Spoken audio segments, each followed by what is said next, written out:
Hello YouTube, this is Mahadeva, the OG Thunder Wizard. And I'm going to talk to you about, bottom line, how to have everything you want in life. How to have the exact life that you want. And in order to do that, we have to understand the true self versus your conditioned self, or what people would call the false self. Sorry, I'm eating my breakfast as we talk. So we've got to figure out what your true self is, your true avatar. Avatar is the perfect word for it, because avatar means that which has descended, and it's originally applied to the god Vishnu, who incarnates, according to Vedic mythology, he incarnates as a human being. And when he incarnates as a human being, he accomplishes all kinds of things to save the human race, etc., etc. Now, I personally don't think that Vishnu is an avatar. I don't think that's what happens. I don't think he's like Jesus. I don't think that's what's going on here. I think it is a mythological truth about humans. We are avatars. We are the divine soul, which is what Vishnu represents. We are the divine soul that descends into three-dimensional limited existence. So first off, let's just start with that assumption. You weren't created by a being. You are not, something that God created for his pleasure, like a little child creating a toy. You are God. You are the infinite, all-knowing, all-powerful, timeless being of reality. And you have chosen to come down into this three-dimensional form in order to experience this virtual reality we call life. And it is. And it doesn't matter, when you look at it. If you look at it in my ancestral understanding, we called this place that you know of as the world, we called it weird. Weird means that which has been woven. And the past and the present and the future were the result of your thoughts, feelings, beliefs, and actions. Actions is the most important part. That you do in every single moment.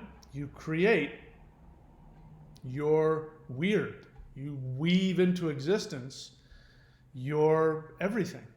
Your everything around you. Now, what determines what you weave into existence is your avatar.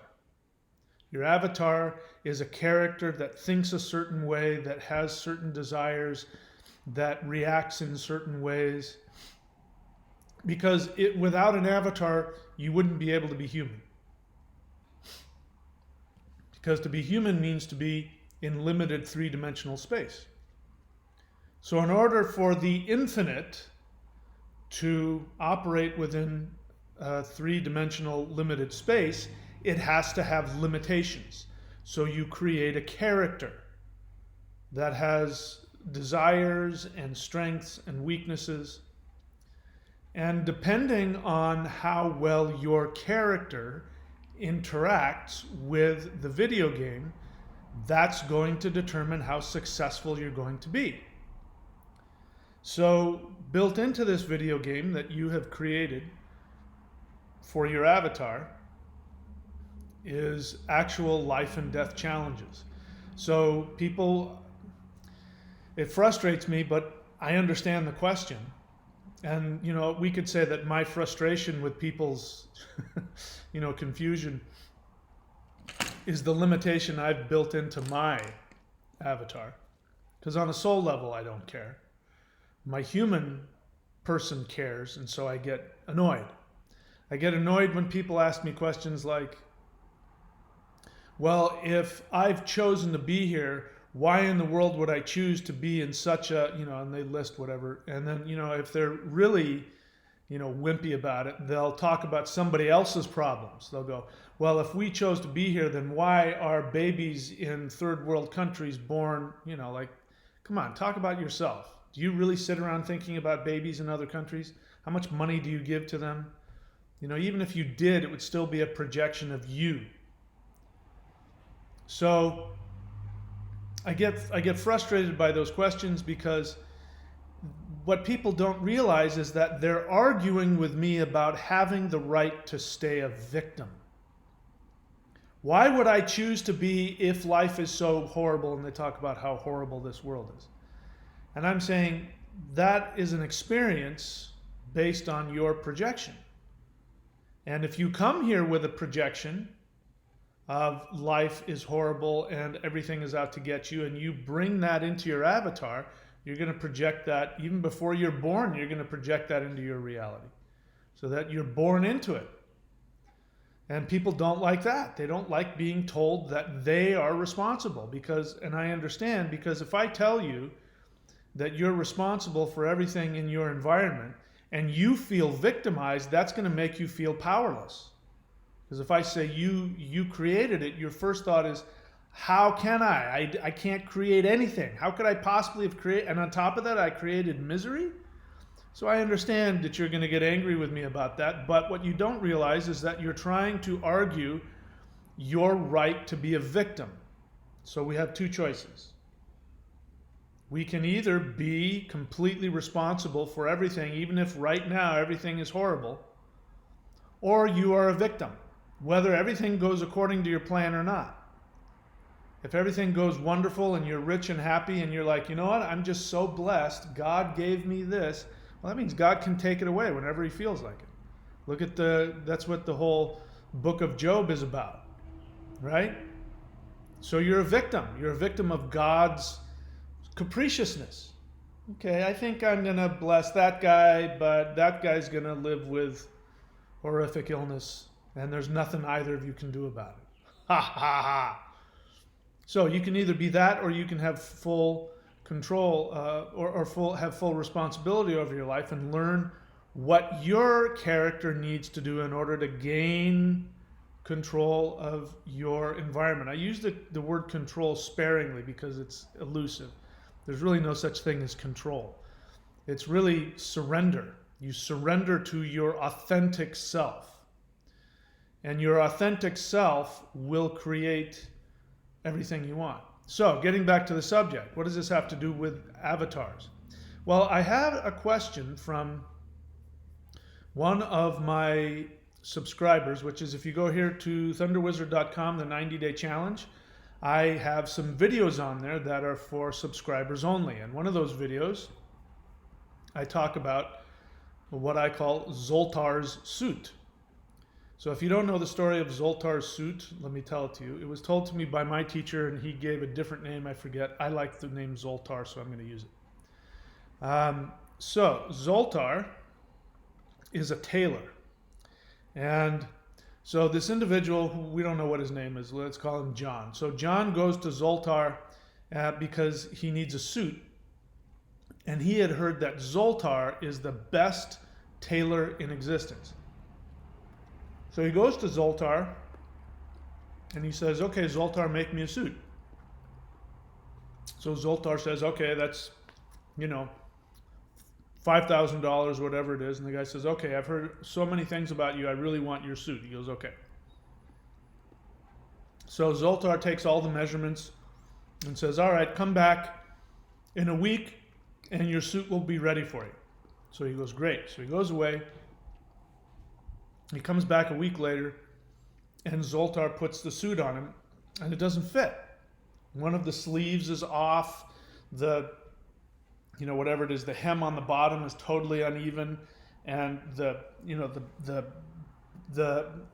back part of the pants is all uneven. And it's like, wait a minute, Zoltar, this suit doesn't fit at all. And Zoltar gets absolutely furious, and he says, there is absolutely nothing wrong with the suit. You're standing wrong.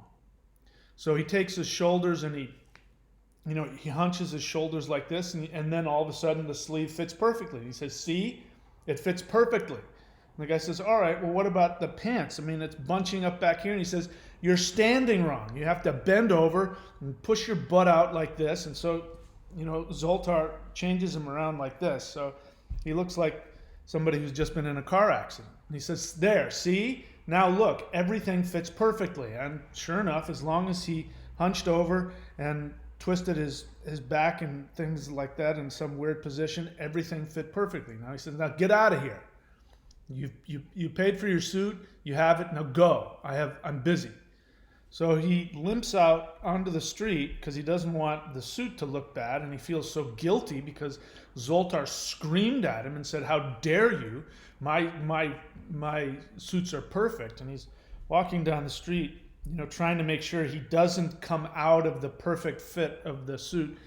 And somebody stops him and says, oh my God, you must have gotten a suit from Zoltar. And he goes, how did you know I got this from Zoltar? And he said, because only Zoltar has the ability to create a suit so perfectly for somebody who is as warped and messed up as you are. An invalid like you, a cripple like you, only Zoltar could make a suit fit somebody as crippled as you that well. And so in order to wear Zoltar's suit, he has to go around and act like a cripple. And he doesn't want to stand up straight and be normal because the suit is uncomfortable. And number two, everybody will look at him and laugh. And of course, Zoltar will be very upset that he's not standing properly in this perfectly made suit. So your authentic self is when you create an avatar that just slips perfectly into life and you have success, happiness, joy. That's based on your avatar. The rest of us are walking around with Zoltar's suit. A suit has been designed for us by somebody else, our parents, society, our desire to fit in. And so that suit is what we wear, and that suit causes all kinds of problems. Now, the guy who had Zoltar create the suit, and he has to stand like this in really uncomfortable ways, he ends up going to work. And he spends all day at work walking around like this and going to lunch and going out to the theater and wherever he's going, and he's wearing Zoltar's suit. And what ends up happening is he ends up getting really horrible back problems. He ends up with pinched nerves everywhere. He ends up getting blisters. And then he actually, in order to function right, he's taught his body to walk in such a way that he can't walk normally anymore. It's too painful. So Zoltar's suit actually turns him into a cripple. The more that he wears the suit, and the more that he identifies with it, and the more that he wants to fit in, the more he becomes actually the cripple that Zoltar inadvertently turned him into. So you have an avatar that you wear in your life. And so, in the 90-day challenge subscription option there, I talk about Zoltar's suit, and I talk about what it is and how to overcome it. And more importantly, the exercises that I give in there are designed to help you align with your true avatar, your authentic self. And it is your authentic self that is going to give you the life of your dreams. So if you're miserable and you don't have the life of your dreams, it's because you're wearing the wrong suit. You're wearing the wrong avatar. You're identifying with the wrong person. And so the solution is very simple. It may not be easy, but it's simple. And that is to discard the old suit that doesn't work, put on the new one. So the exercises that I have here, especially the morning practice, is designed to help you create a suit. and it's not me talking, it's actual, you don't have to think about it. If you do the exercises as I lay out, and you just hit play, and you just do them with me, it takes about a half an hour. If you do that every day, you'll start to create your own suit. I'm not going to create your suit for you. You're going to create it. So there's a question that one of my subscribers left, and so I have to find it here. I should just go, let me see, let me check this other, where is it here? All right. Oh wait, no, that could be it. Sorry, give me a second. I'm sorry, I should have had this all ready to go, and I didn't. Here it is. All right, good morning, Thunder Wizard. Now this is a subscriber at the 90-day challenge there, the Warrior 90-day challenge at thunderwizard.com. She says, good morning, Thunder Wizard. I have a question for you about what has been coming up for me since I began the morning practice. I have been doing it daily for the past 5 days, and the result has been my becoming more conscious of my zoltar suit rather than the soul desire, which is your authentic avatar. Your authentic avatar is in you. It is in you, and you don't have to create it. So let me be clear about it. On the one hand, you can create whatever suit you want. So you have freedom to create absolutely anything you want.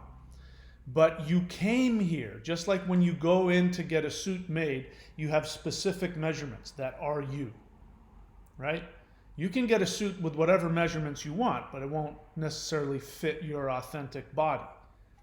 Your authentic body, if somebody takes accurate measurements, they'll create a suit that fits you perfectly.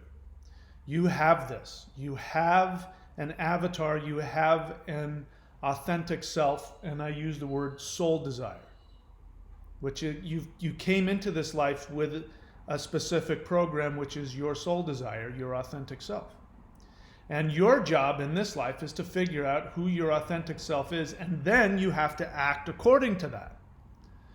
Now, when you do that, the great thing is it's just about surrendering to your authentic self and then having the courage to act from that. When you do that, everything lines up.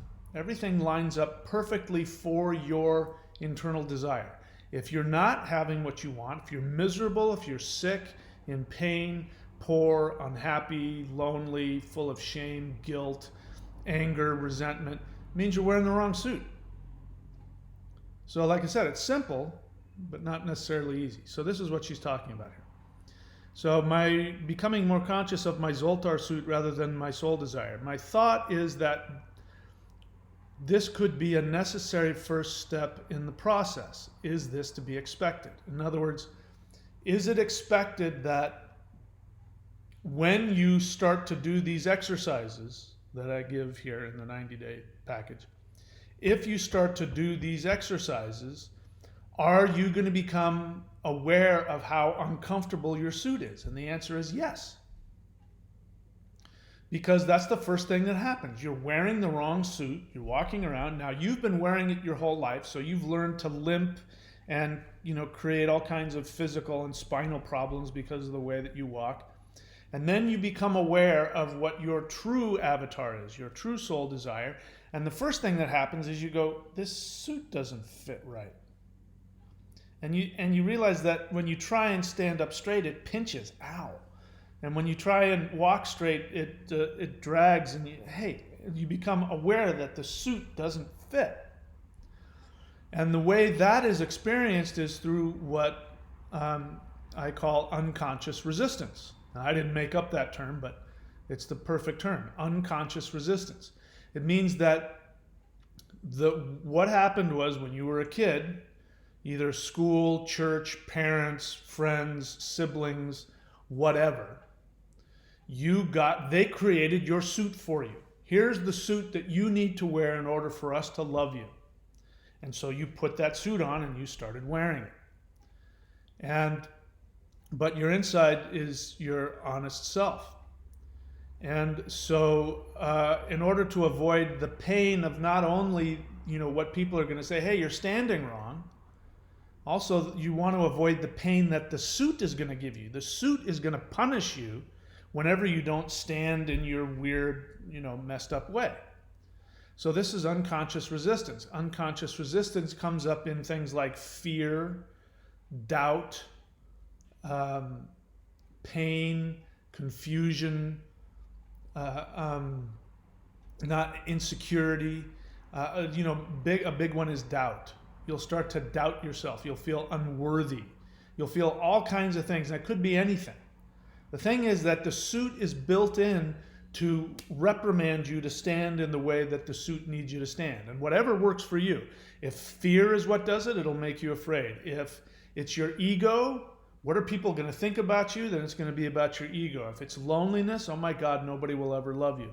If it's wanting to protect those who put this on you, oh my God, if I become self-sufficient, then my mother will think I won't love her anymore, so I better not make enough money, so I keep going back and asking my mom for money so that I can that's what I did. Throughout much of my adulthood, I couldn't pay the rent. And it was because on an unconscious level, I didn't want my mother to feel alone.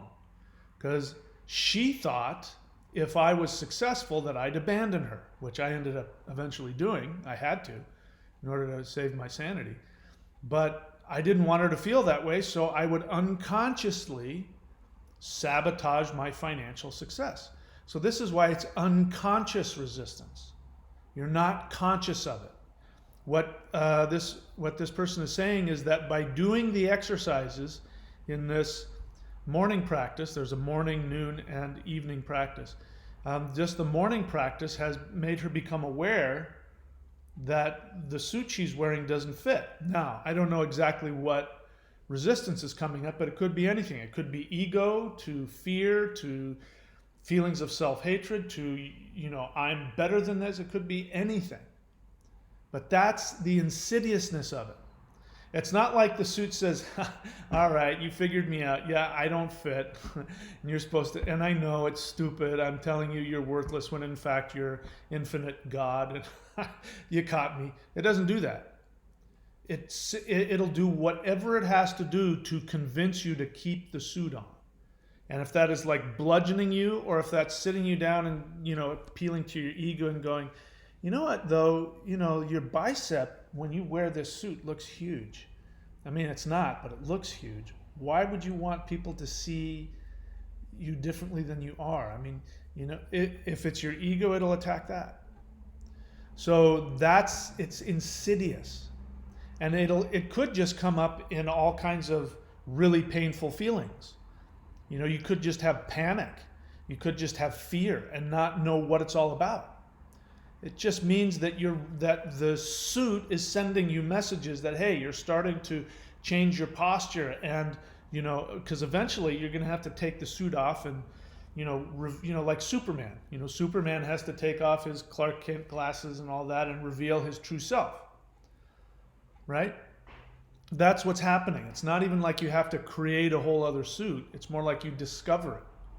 You discover the cape, and you discover the red boots, and you discover the big red S on. You discover it as you start to take off the false avatar, the false self.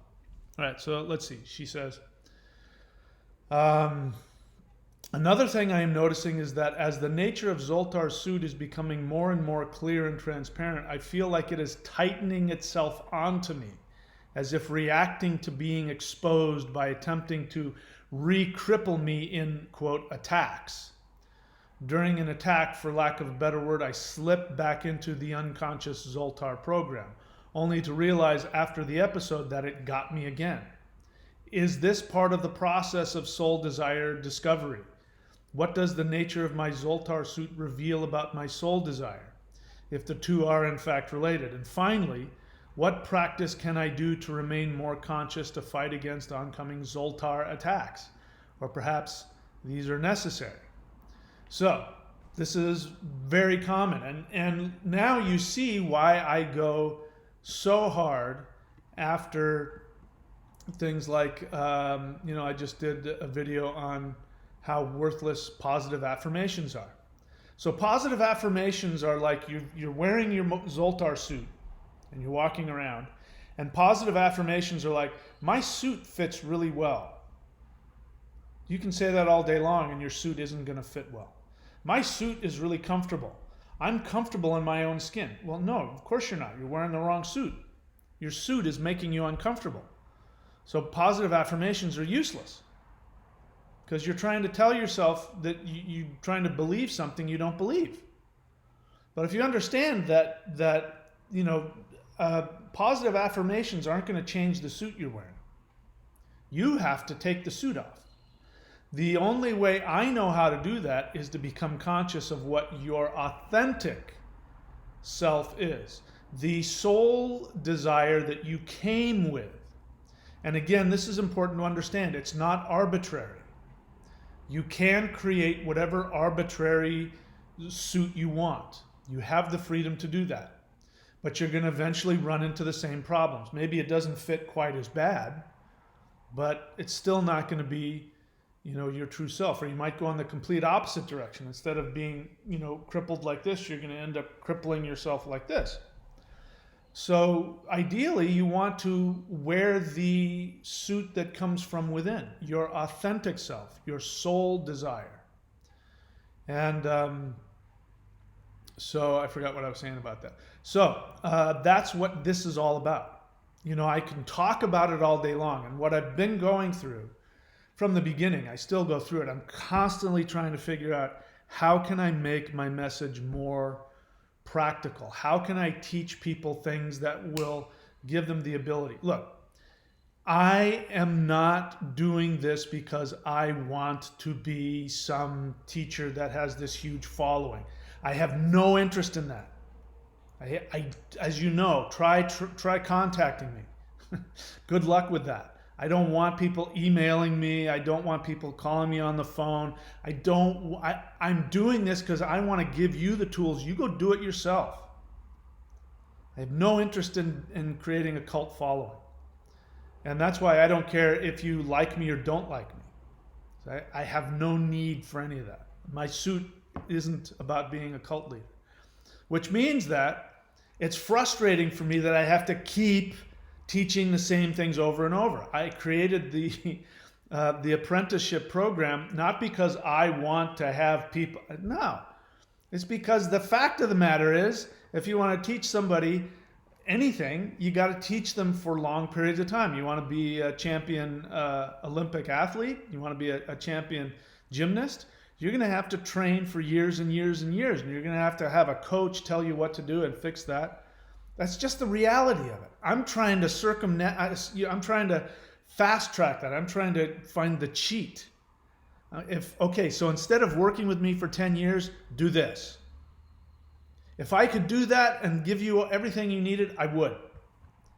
And I try to do that every time I work with a client. Every time I'm on Skype or phone or whatever it is that I'm doing, I'm trying to give you the thing that'll fix it, because I can see it.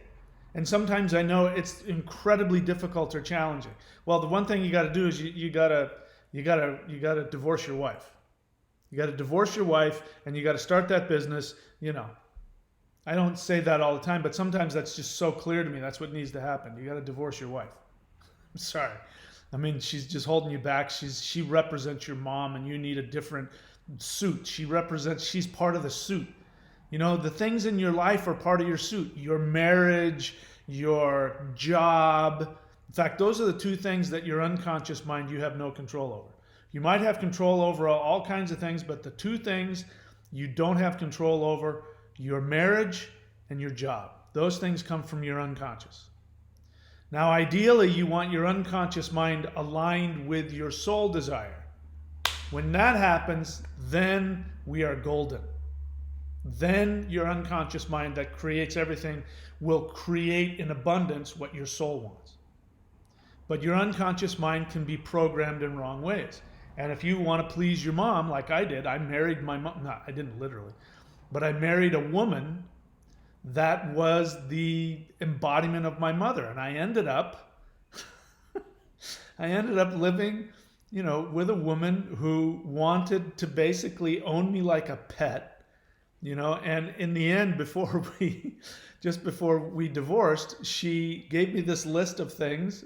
I'm not kidding. She gave me this list of things, her needs, and among them was I had to wash the dishes, I had to clean the house, I had to mow the lawns, but I had signed a quitclaim on our house. We were married, and I signed a prenup so that, if she wanted to, she could just kick me out on the street and there wouldn't be a damn thing I could do to stop it. And then on top of that, if that wasn't bad enough, I have to greet her when she came home from work, and I had to be happy to see her, and I had to make her feel loved. And then I had to greet her when she came home from work at night, because that was at lunch.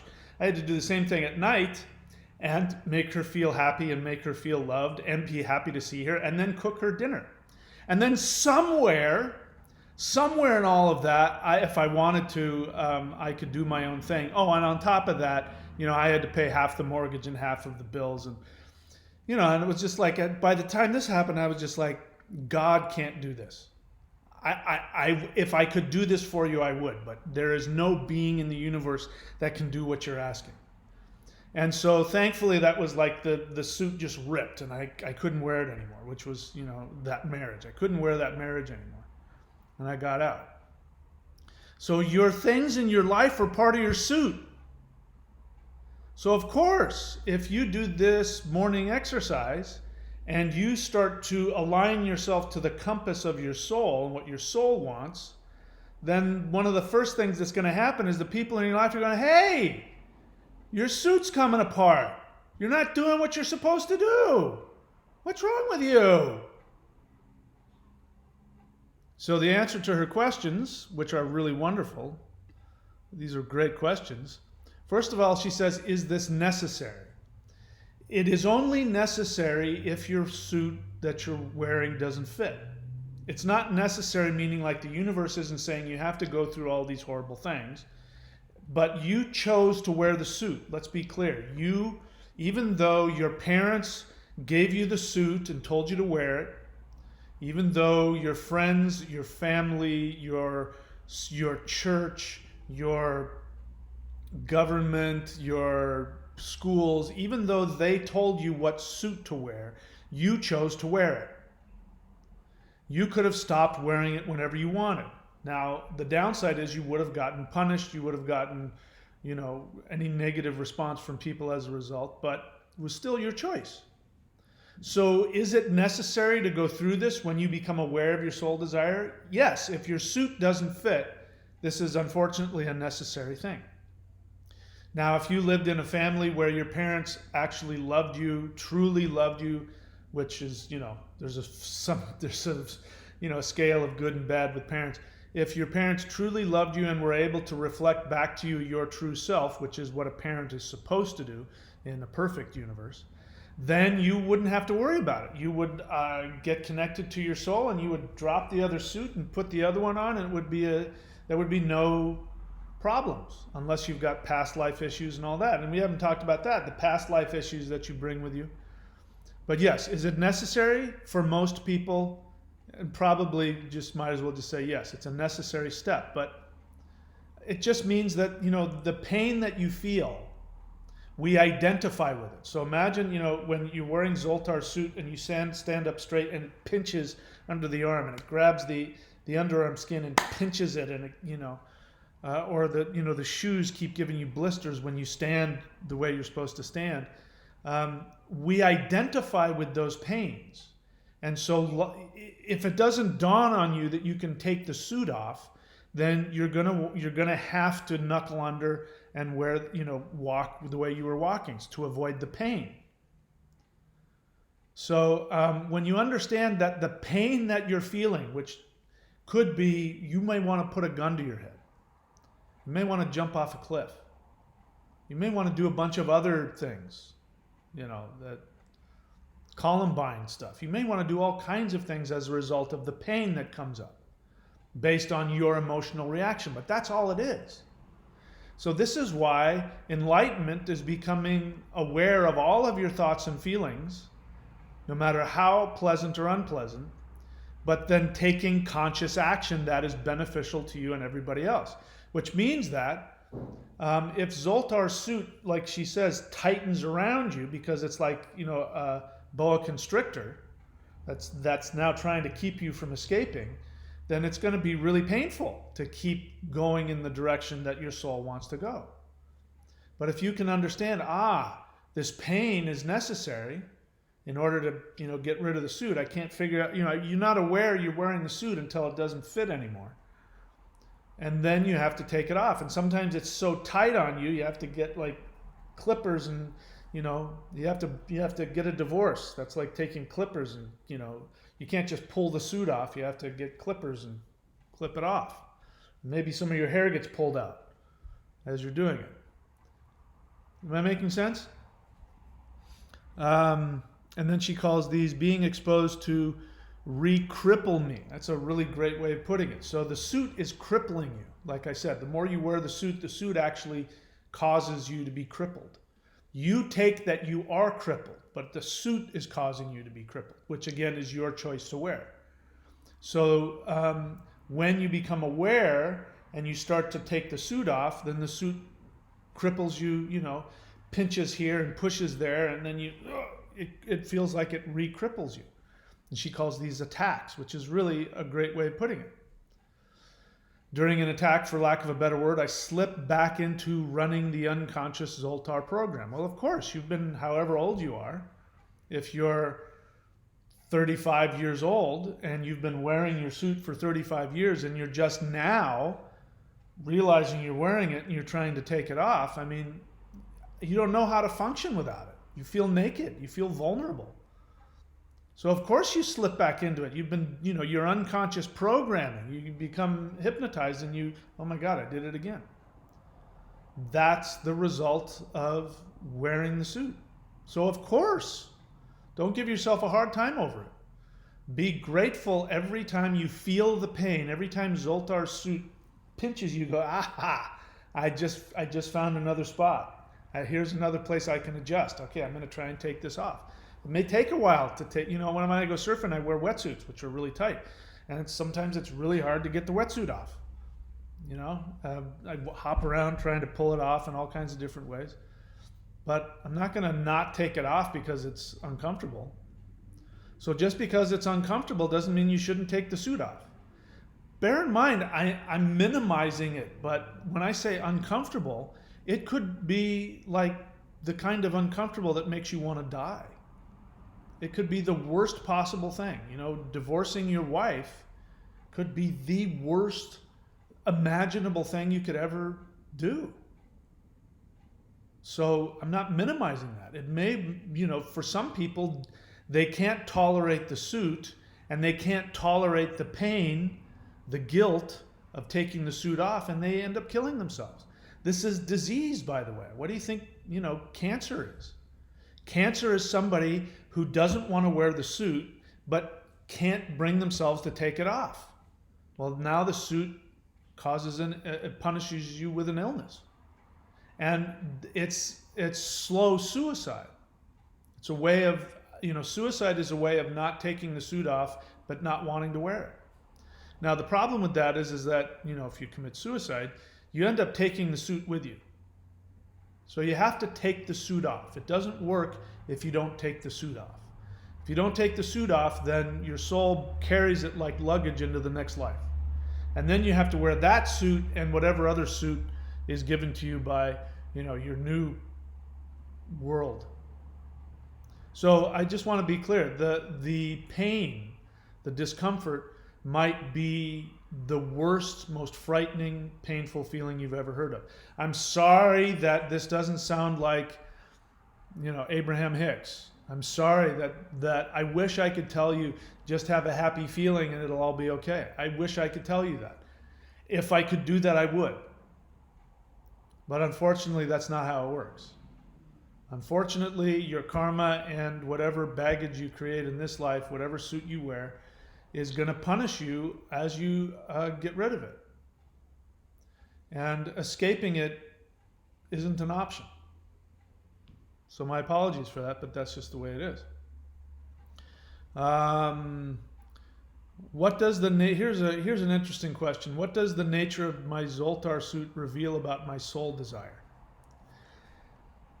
I'm not going to say that they're not related because I don't know you and I don't know your past life and this life. There might be a connection. Maybe your zoltar suit is just, a few degrees off of your actual path. Or your zoltar suit might be totally different. My experience is that there is no direct connection.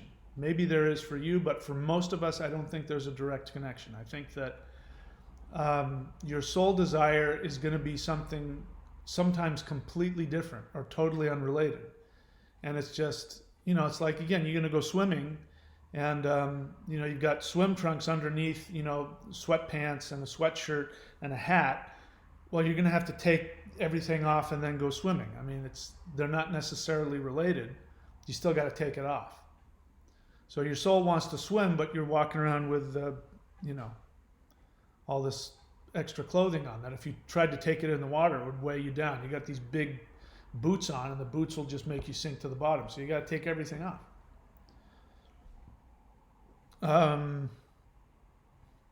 What practice can I do to remain more conscious? You just found it out. You weren't conscious until you started doing this morning practice of the 90-day warrior package. The warrior package, I created that. I created that because I realized that talking wasn't doing it.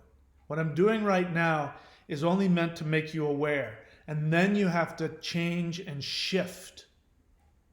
You have to shift the energy inside of you to be able to have the power to go after what you want and have the willingness to take off the suit and deal with the rejection and the pain and the fear and the guilt and everything else that'll come up as a result of it. So how the practice is keep doing that morning practice. I meant what I said. If you do that every day, even just for 30 days, you'll have a huge shift.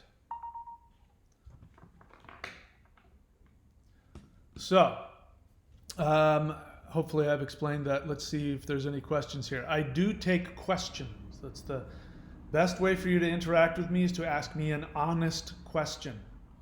Otherwise, whatever comment you put on there, you put yourself, you put a target on yourself, and I'm going to come after your unconsciousness. It's just what I do. So if you don't want sharks coming at you, don't throw chum into the water before you go swimming.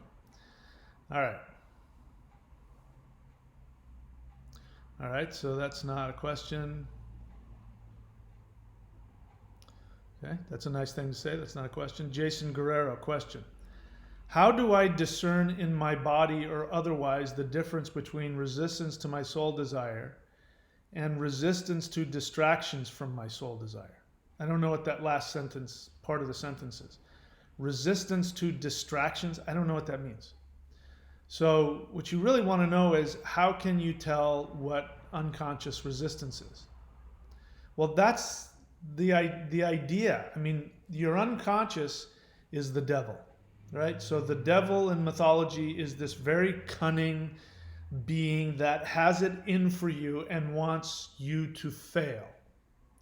And so he says whatever he needs to say based on your character in order to get you to not be a good person.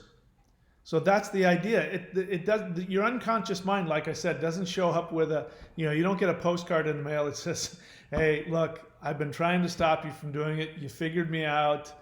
I mean, I wish you wouldn't do it, but yeah, you caught me. So I don't want you to be happy. So don't do this and don't do that. You're going to read through it and you go, well, I'm going to do exactly what you're telling me not to do because you just said you don't want me to be happy, and I do want to be happy.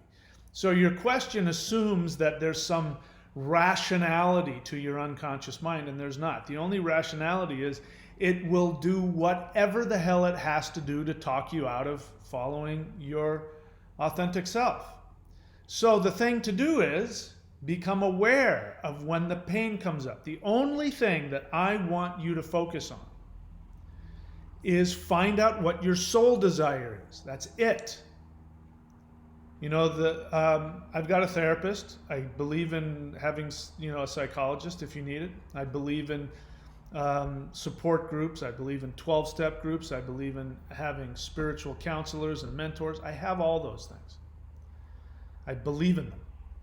But the one thing about therapy is that therapy is a way for you to become aware of what your unconscious is.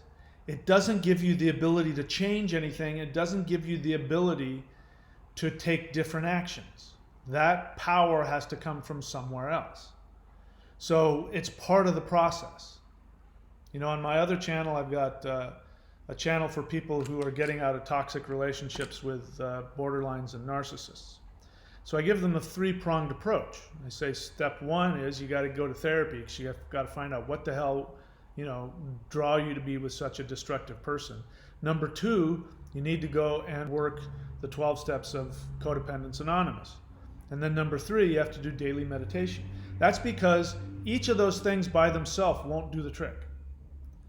You have to have something that's going to help you become conscious of your unconscious patterns, beliefs, which is what psychology is. That's what psychology is. So you need to, but the thing is that the false assumption of a lot of pop psychology is if you become aware, then you'll have the power to change, and that's just not true. Just because you're aware of it won't keep you, that you keep choosing the wrong man, you keep choosing, women like your mother. Great, you know that, but that doesn't stop you from choosing them. You need to have a power to come in and give you the power to make different decisions. So, point being is that I'm not interested in trying to help you try and figure out. I mean, if you can figure some things out, great, but that's not going to solve the problem. The only thing you need to be aware of is what your soul desire is. Now, the thing about the soul desire, which is different from your unconscious programming, your unconscious programming is constantly flooding you with impulses. 24 hours, 7 days a week. If it weren't the case, there would be no such thing as drug addiction or gambling addiction, because that is somebody who's constantly being stimulated to take action based on that programming. They can't stop themselves. They know they need to stop, but that's not enough. They don't have the power to stop. So what my ancestors said was that those who die in battle go to Valhalla. Never in that does it say those who are conscious of why they don't want to go into battle, or those who don't have fear of going into battle. It doesn't say that. It just says those who die in battle, which means that you give everything to the fight.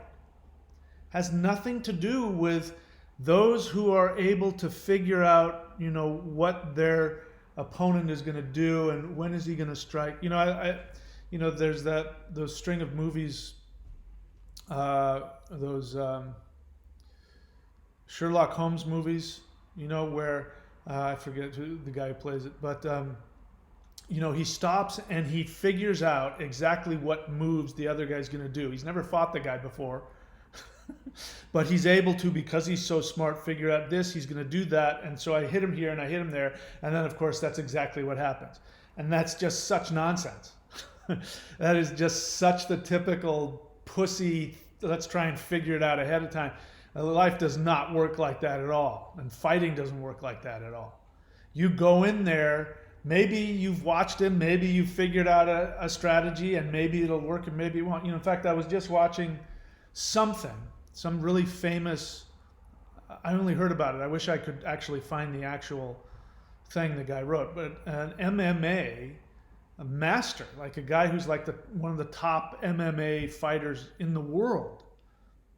And so, he goes into the ring with other top fighters and he tears these guys apart. This guy's supposedly invincible. And he got woken up in the middle of the night and some methed out guy was in his house, stealing something. And so he went after him, and the first thing he did is he did his MMA stuff and he tackled the guy, brought him to the ground and thought he was going to choke him out. And he couldn't do it. He couldn't control the guy. And then the guy got up and he said, I gave him everything I had. I gave him every punch. I gave him every knee, every kick. The guy still kept coming. And I was afraid for my life. I didn't know what to do. That's the real world. That's the real world. So who gives a crap? The resistance is going to come up. Just be prepared in whatever form it is. Don't try and figure it out. If you can, great. If you can figure out a strategy, oh, okay, he drops his left before he punches, so I got to jab him as he drops his left. Great. If that helps you, great, but you can't bank on that. So asking me the difference between the resistance to your soul desire and whatever the rest of that is, I don't understand. Resistance to distractions from my soul desire, I don't know what that means. It sounds like double talk. You don't need to do any of that. All you have to know is what you want, and you don't do anything that's not what you want. Forget about the resistance. You know, I came here, as you guys know, you go back, you can watch me talk about it. You can watch me talk about it. I've made the decision. I'm going to leave the States and I'm going to move to Australia. I don't know where I'm going to get the money. I don't know how I'm going to, you can hear me talk about it. I just did it. I got rid of stuff. I sold stuff. I started offering more products to make more money because I had one goal and I was going to do that one goal. Now, I didn't wake up every day going, yay, I'm going to sell everything and go to, no, that's not how it happened. The way it happened is that I became aware because every day I ask myself, what do I want? Every day I ask myself that question. I say, what do I want? And it became clear to me that I knew that I wanted to, you've heard me talk about it, I wanted to surf someplace with uncrowded beaches, semi-tropical. I want to be surrounded by forest and nature. I want to be in a first world country that speaks English and has everything that I want, but I want it, still to feel like, I'm in the middle of nowhere, some exotic place. That I couldn't think of where that was. Oh yeah, this is it. This is exactly what I wanted. I went after it. I got rid of everything. I got on a plane and I'm here, and I've been here for 15 months. And who knows how much longer I'm going to stay here.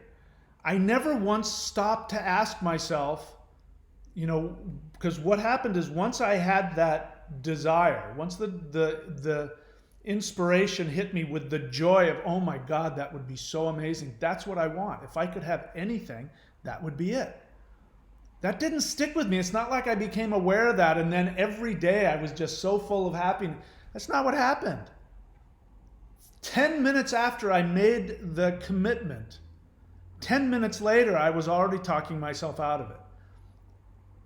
I was making those videos telling you guys, I'm going to do this, so watch, because I'm telling you, I don't know what's going to happen, because I was afraid I was going to talk myself out of it. And I went through crippling fear. And all kinds of stuff came up, childhood stuff came up, my attachment to Southern California, all that stuff came up. So this idea that you have to figure out the difference between this and if I can just figure out what you want and do it, even if it kills you. That's what dying in battle means. Expect that things and people are going to rise up to try and stop you from doing that thing you want most, and do it anyway, even if it kills you. I'm dead serious about that. Stop fucking around. This is a totally new way of thinking. This is one of the biggest destructive aspects of Christianity. Christianity told you to doubt yourself, to carry your cross, to not lean to your own understanding. I mean, that's one of the biggest ones. When you ask questions like, well, if God loves everybody, then why does everybody end up going to hell except for those few that join the club? Well, God's ways are not man's ways, and you cannot lean on your own understanding. You mean I can't look at things with common sense? No, you can't do that. You have to carry your cross, and you have to figure out what God's will is. And if it's God's will for you to live in pain and misery, then you have to give him glory. It's about what he wants, not what you want. Our ancestors didn't believe that. Our ancestors said, those who die in battle go to Valhalla. You go to heaven because you're willing to die for what you want, what makes you happy. So they expected that when they became clear that I want to become chief, or I want to conquer that land over there, or I want to, Whatever it is that they wanted, they knew that something was going to come against them and they weren't going to stop until they got what they wanted. So this question, even though it's such a logical question, even though everybody asked that question, it is not a rational one. It means that you have to feel good all the time to do what you're supposed to do. And unfortunately, you keep being told that from everybody. Religion tells you that. New Age tells you that. The Secret tells you that. The Law of Attraction tells you that. You know, everybody tells you that. I'm not telling you that. And our ancestors didn't believe that. Never once did they ever think that. This is totally new thinking. So, stop even thinking about whether it's painful. Just stop. Just go do it. And whatever comes up is what comes up. The only question is, whatever thought is coming up, is that in line with what I want? And if the answer is no, then don't do it. Who cares? Well, what are my parents going to say? Well, what if this doesn't happen? Well, where am I going to get the money? Well, people believe in me. Well, what if this happens? Well, what about the economy? And what if I'm alone? What if I die? Who cares? Whatever the resistance is, it doesn't matter. It's not what you want. We have to go back and accept a new assumption, which is that you are guaranteed. You are guaranteed to have your soul desire if you commit to it. If you commit to your soul desire, even if it's the most frightening thing in the world, all of the resources of the universe will come to your aid to give you what you need to get it. If you don't believe that assumption, then you'll be talked out of it. Guaranteed you'll be talked out of it. Something will come along that will talk you out of it. Why do I say that? Because I deal with it all the time. It's so frustrating. I work with clients. I can see, it's clear as day to me that, you know, we've decided what your soul desire is, and I can see it, and I can see them almost having it, and then they'll come up and they'll just give me some completely irrational reason why they can't do it, or they'll be full of fear. And what am I going to do? I have to spend that whole hour trying to help them realize, do you remember when you said this? Oh yeah, but that's what I thought I wanted. Really? Let's talk about it. And it takes me at least an hour just to get them back to accepting what they wanted. But then they're back where they were, and now they still have to get up off their ass and do it and go against the painful feeling. All right, let's see what else. So, Will and Van, first off, do me a favor. When you write a question, write the word question, because when there's a lot of people, I just scroll through the comments. So if you don't write the word question, like if you look above you, Jason in all caps wrote the word question. I can see that, and then I almost bypassed it. So write the word question. So that's the first thing I want you to do. Your question is, would you say that soul desire is analogous to Crowley's true will? So, you don't know me. It looks like you're new to the channel. One thing I don't do is I don't talk about other teachers. I know you expect that I should know that, but I don't. I've never studied Crowley. I don't know the first thing about him. I can't have an opinion one way or another. So have respect for me and my channel. Ask me about things I teach. And please don't bring up other people. The reason for that is because that puts me in a position. Now, if I knew that, then now I have to tell you, you know, oh, soul desire is better than true will or whatever. I don't know. But it puts me in a position of potentially bad-mouthing somebody when I don't know enough. And it shows disrespect for me because I want you to listen to what I'm saying. Stay on my track. Don't try and take my track and put it into Crowley's words. He's got his own track. Follow my track. Okay? This is just basic stuff like when you go to another country, you know, where you have a tradition. You know, we don't have it in the West. We don't have traditions. Traditions are teachings that have an unbroken connection that go back thousands of years. We don't have that anymore. You go to China, you go to India, you go to Africa, places like that, they do. And the one thing you don't do, you never do, is you never ever compare what one teacher is doing to another teacher. You never do that. If you go to China and you walk in and they're teaching you a martial art and you go, oh, that looks a lot like Wing Chun. So like in Wing Chun, when we do this, do you do that? They will say, there's the door. because they can't teach you. They can't teach you when you're bringing in something else. But on top of it, so it works against you.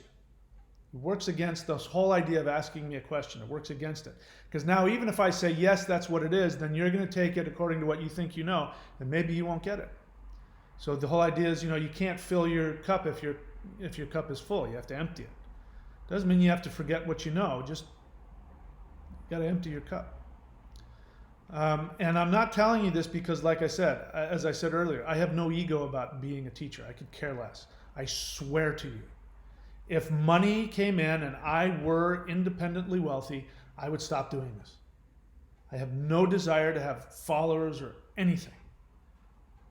And what I want to empower everybody to do is to understand that the universe can be your teacher.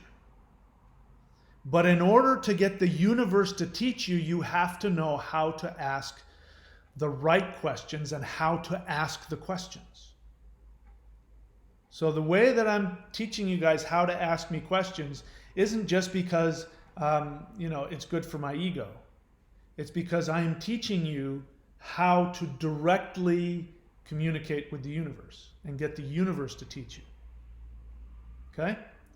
And that's why a true teacher is the same way. That's why when you walk into, a traditional Chinese thing and you ask them some question, or what do you feel about the guy down the street, or oh, that looks like that other guy's technique, and is that sort of like this? And they'll say, I'm sorry, I can't teach you. There's the door. They do that for a very specific reason, because they know if you ever find your way back, you'll never ask that question again. Another question is, you walk in and you say, Sifu, I want to learn whatever. Now, if he wants to know what you've practiced, he'll ask you. If he doesn't want to know, he won't. You have to trust that he knows what you need. Otherwise, why be with him? If he doesn't have what you want, then why go to him? So you have to trust that he has been where you are and has some knowledge you don't have.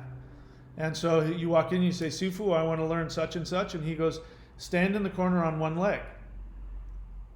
You're not even allowed to ask for how long. How long? I'm sorry, there's the door. And you're there for 2 hours. You're there on one leg and you're sweating. And he's sitting there and he's eating food and he's doing whatever and picking his teeth and maybe, smoking a cigarette or whatever the hell he's doing. And you're still standing there in the corner. He gets up to leave. He's gone for an hour. And during that hour, you stopped and rested for 5 minutes. And you heard him coming, so you got back. He walks in and he says, sorry, there's the door. He knows you got out of it. How did he know that? Who knows how he knew? But that's how you learn. That's how you learn. And if you don't have a teacher that inspires you to that degree, then I don't recommend working with them. All right. So, soul desire is what I am telling you it is. So listen to what I'm saying about what soul desire is. Forget about, you make that conclusion. If you want to, if you decide to, and you want to learn what I'm talking about, soul desire, and you want to master that, and you want to teach somebody else, and you want to use Crowley as a way to do it and say, yeah, so soul desire is such and such. In fact, it's like Crowley's whatever the hell you said. And here's where you do that on your own time. Right? Listen to what I'm saying. Bend your mind to what I'm saying, and then you can decide whether or not it's helpful for you. All right, what else? Linda, please do the same I said before. Write the word question. And stop apologizing. Nobody needs to apologize. I don't care if you just got here. You don't have to apologize. How do you remove your identity and create a new one? Well, you answered your own question. You just got here. So the thing to do is you can rewind this from the beginning right now. Right now, you can rewind and watch this video from the beginning. Or if you want to wait until it's over, then you can go and watch it from the beginning. But that's how. Go back and watch it from the beginning, and then you won't have to have me talk for a full half an hour to get you up to speed. Let's see what else. Jason Guerrero, Mika, PC11. Stop apologizing. I don't know what you're doing. You're leaving weird comments. Seriously, something's off, man. You need help. Go get it. I think you need counseling, my friend. I can feel how much pain you're in. You need counseling. There's something off. You need to take care of that. Jason Guerrero question. I think my question was not fully heard. Yeah, I know. I said it wasn't fully heard. I said I didn't understand the whole second half of it. I don't know what resistance to distractions from my soul desire means. Sounds like double talk. By the way, if I'm having a hard time understanding it, it means that you're not clear, obviously, because you wouldn't ask me a question. But it means that you're not clear. It means that you're trapped in your intellect. So I get annoyed at people when they're in their intellect. I want you to be in your feelings. Intellect means that you're trying to figure things out. You're trying to figure things out because you're afraid and you want control. I want you to be in your feelings, and I don't want you to have to try and figure it out. Having said that, sometimes we do have to figure stuff out. So that's why I get snippy with people when it sounds to me like they're stuck in their head. Sometimes we resist our soul desire. That's what's called unconscious resistance. I've already talked about that. And sometimes we resist what will harm us. There's a dangerous... All right, so Jason, I answered your question. So first thing I need you to do is I need you to be aware that you have a thing where you need to be heard. And that's got nothing to do with me. That's something from your past, your childhood, whatever it is. That's your projection onto me. You're projecting onto me that I'm not hearing your question. Trust me, I totally got your question. In fact, I understand your question better than you do. So listen to what I'm saying. Your resistance, however you want to describe your resistance, is resistance. And all resistance is your unconscious. All resistance is you, like you said, fighting your true destiny. If you want to make a bunch of subcategories, you go right ahead. It doesn't matter. But you make a difference between resistance to your soul desire and resistance to distractions. That doesn't mean anything. It's all resistance to your soul desire, all of it. That's my point. You're unconscious. Now for you, I can tell you get stuck in your head. You get stuck in your head. We all do. I do. Other people do as well. You get stuck in your head because being in your emotions is too frightening for you, as it is for all of us. It feels overwhelming. You feel out of control. So you feel that if you can figure it out, you'll be able to control it, and then blah, blah, blah. But you won't be able to control it. When your resistance comes up, you will feel out of control. Like I said, it's a suit. When you take the suit off, you will feel naked. So just the feeling of taking the suit off will make you feel vulnerable. Stop trying to figure out what the blah, blah, it's all the same. I answered your question. Whatever your thought, whatever your feeling, whatever your resistance is it my soul desire? That is a yes or no question. If the answer is no, then just go after your soul desire regardless of how you feel. You think that there's this feeling and that's okay, but this is wrong. Any feeling that goes against your soul desire is your unconscious trying to prevent it. Makes me want to ask you, do you have a teacher? Makes me want to ask you all kinds of questions. I don't think that I've ever worked with you before, but it sounds to me like you need that. You need somebody that will reflect back to you when you get lost in the maze of your thinking. Makes me want to ask you if you smoke weed, other things like that, other things that keep you trapped in your head. And you're right. One of the things that your unconscious mind will tell you is that going after your soul desire is dangerous. And it is dangerous. That's why my ancestors used the analogy of dying in battle. Dying in battle is dangerous. It's not sort of dangerous. It is the epitome of danger. It says those who go to Valhalla are those who go headlong into danger. The danger surrounding going after what they want. That means going after what you want is going to feel dangerous. So yes, Jason, I completely understood your question. You didn't hear me. I heard you. You didn't hear me. So listen. If what I say, if you have the feeling, and sometimes I don't understand what people say, it's true. I'm human.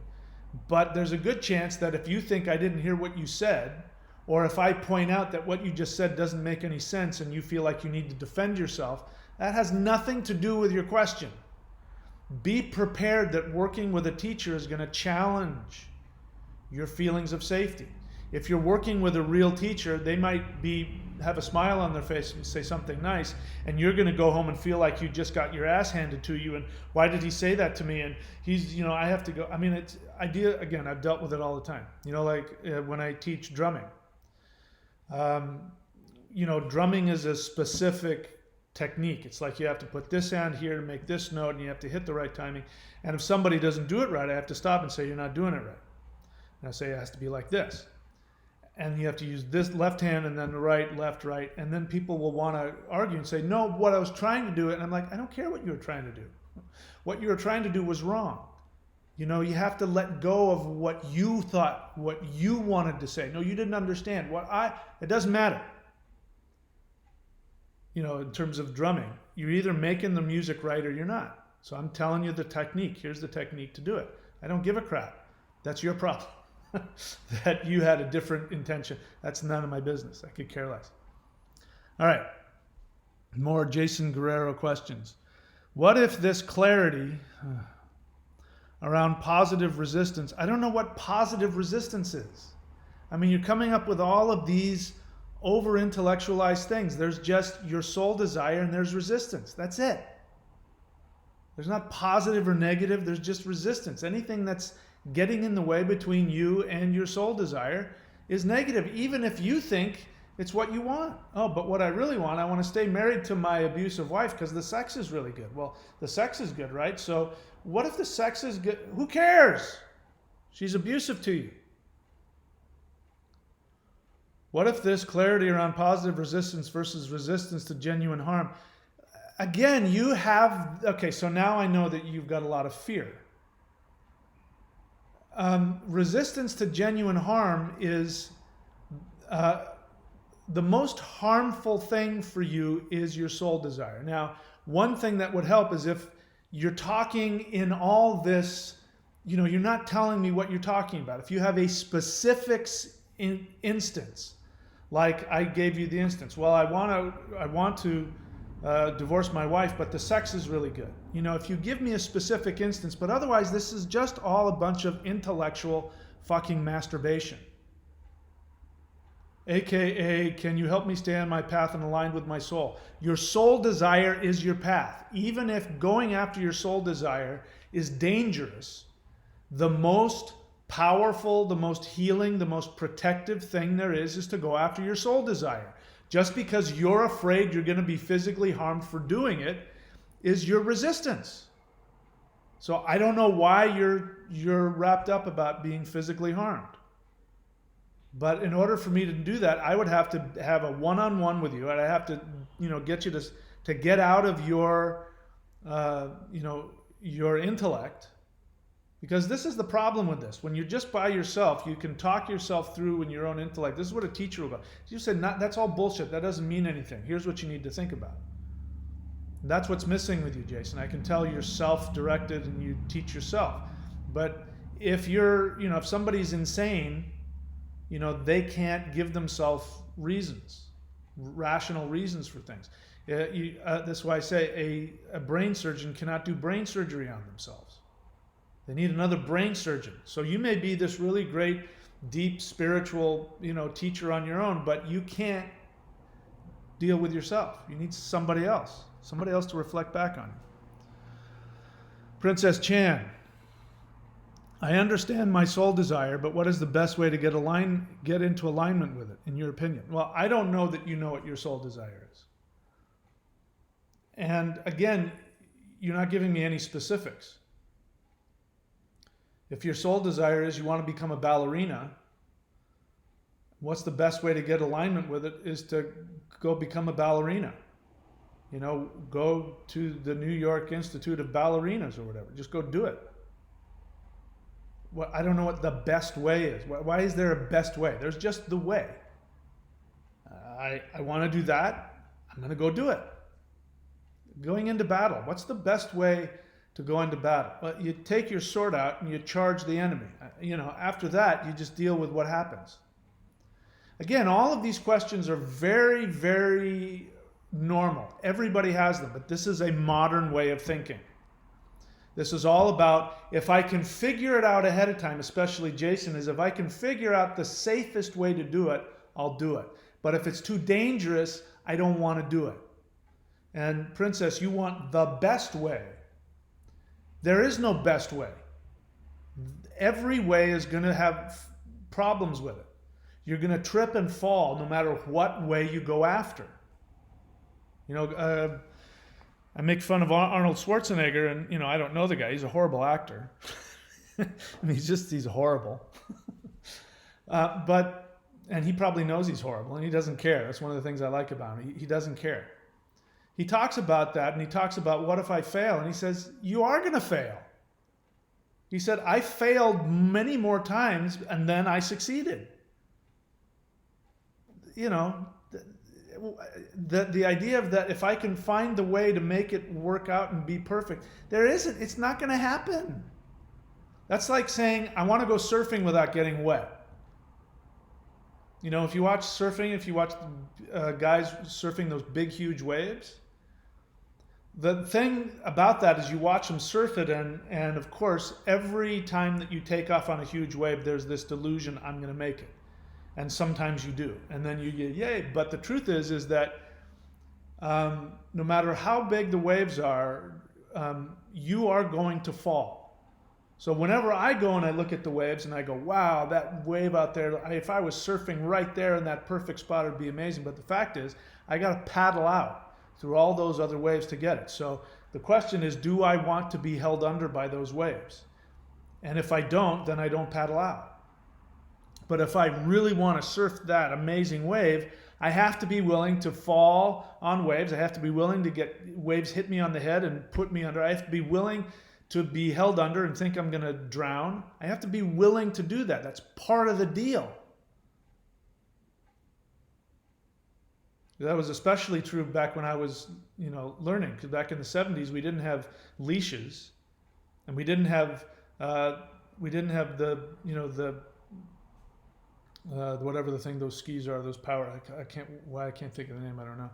We didn't have jet skis. We didn't have the inflatable things now. When the guys surf big waves, they have these. So they have all of these things.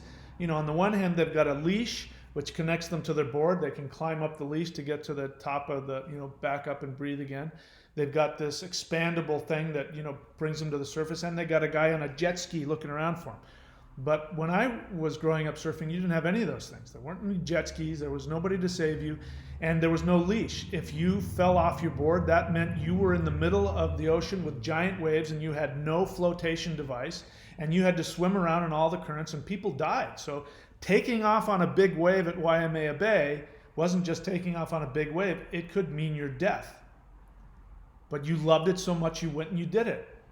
You didn't ask, how can I figure it? You just knew that you just had to expect, if you want to be a big wave surfer, you're going to lose your board. It's not an if, you will lose your board. You will have to swim in, and you won't have a flotation device. There will be nobody out there to save you.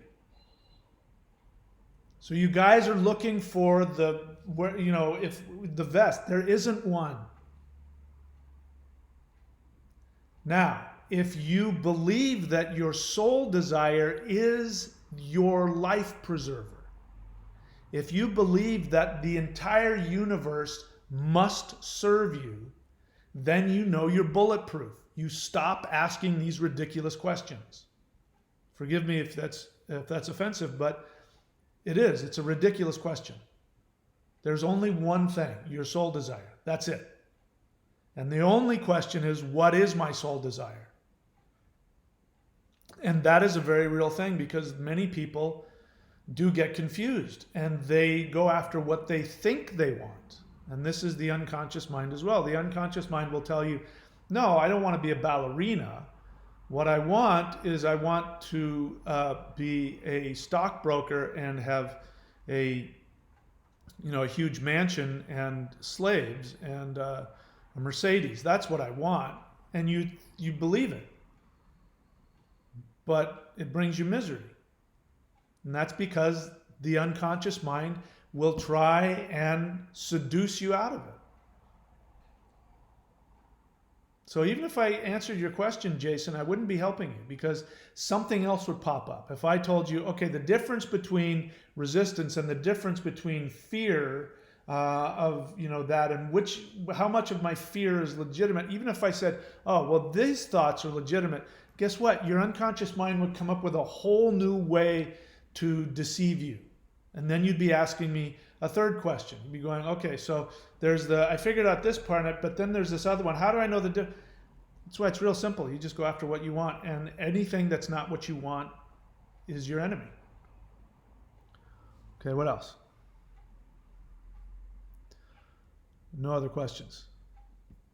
All right, so I've already told you about this. By the way, these links are here for a reason. So what my plan to do here is, if you go to courses.thunderwizard.com, you'll see all of the products and stuff that I have for sale. And a while ago, I had the lockdown package, which I'm probably going to take 2 or 3 more of those before I completely shut that down.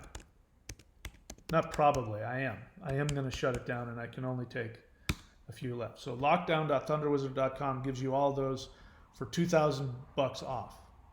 And among those is all kinds of stuff. Now, if you go there, all of those things that you pay to have, video teaching of this and video teaching of that and certification of this, I'm going to phase that out. I'm going to take all of those videos and I'm going to transfer them over to the Thunder Wizard site, the Patreon subscription site. But I'm not going to do that until there's enough people who have subscribed. If there's enough people subscribed over there, then I will migrate all that stuff over. You won't ever have to buy another thing from me. You just subscribe for as long as you want. And as long as you're subscribed, you'll have access to everything. In fact, I really appreciate it. Somebody emailed me because they are part of the 90-day challenge, and they said there's some videos I couldn't access. So I had to go in there and I had to scroll through every single video and fix that. So now when you get the 90-day subscription, you get access to every single video on my Patreon site. Hundreds, if not thousands of hours. Very specific stuff. So that's what I plan to do. I plan to have that thing get bigger and bigger with a larger database of more and more videos and courses and things like that. But you don't just have to worry about monthly subscription. And if you don't want to subscribe 1 month, you don't subscribe. But in order for that to happen, I need more people to subscribe. Get it? Otherwise, then I can't pay my bills. Got it? All right. I'm going to let you guys ask some more questions. So while that's happening, we're going to hear from one of my teachers here who's going to talk to you. He's one of the guys that I respect the most. I've already talked about him, but let's see what he has to say here. Let me see. I got to take this off first so that I can play the video. And then I got to get my tea out of the I left it in the microwave, and then I'll answer more questions. So I'll just be gone for just a second here. Hey there, this is Arnold. I have a very important announcement. I command you to listen to me. This is Arnold Swears He's Bigger, and I'm here to tell you something very important.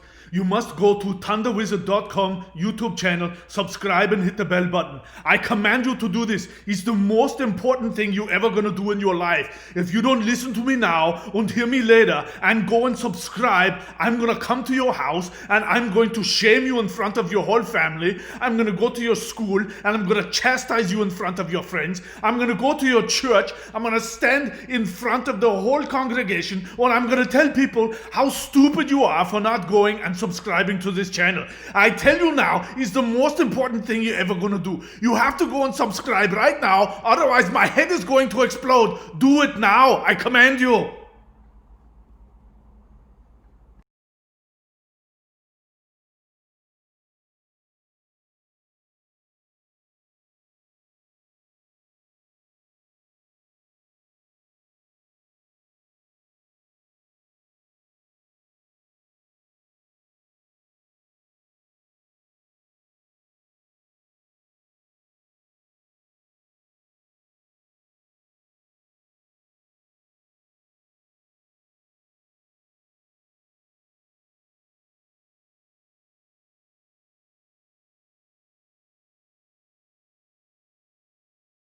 Okay, I lied. I also went to the bathroom. You caught me coming out of the bathroom there. All right, so let's see if there are any questions. Let me get this up here because this is what your key to more understanding is here. The 90-day challenge. All right, let me take a look and see any more questions here. So,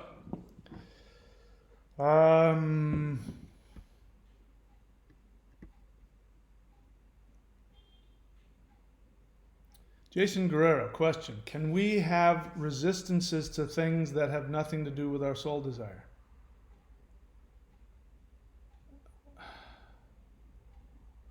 My soul desire is to dance and sing. Okay, now finally I got a specific I can deal with.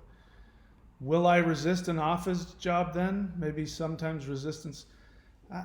Jason, I don't know what else to tell you. You're thinking about it way too much. There's just way too much thinking. Again, it makes me want to ask you, do you smoke weed? This is the kind of shit that that potheads, they just get wrapped up in, like, is there like a universe in my thumbnail, man? And is there a guy in my thumbnail universe looking at his thumbnail and wondering if he's got wow. It's just the endless intellectualizations. It just doesn't serve you. You're still afraid.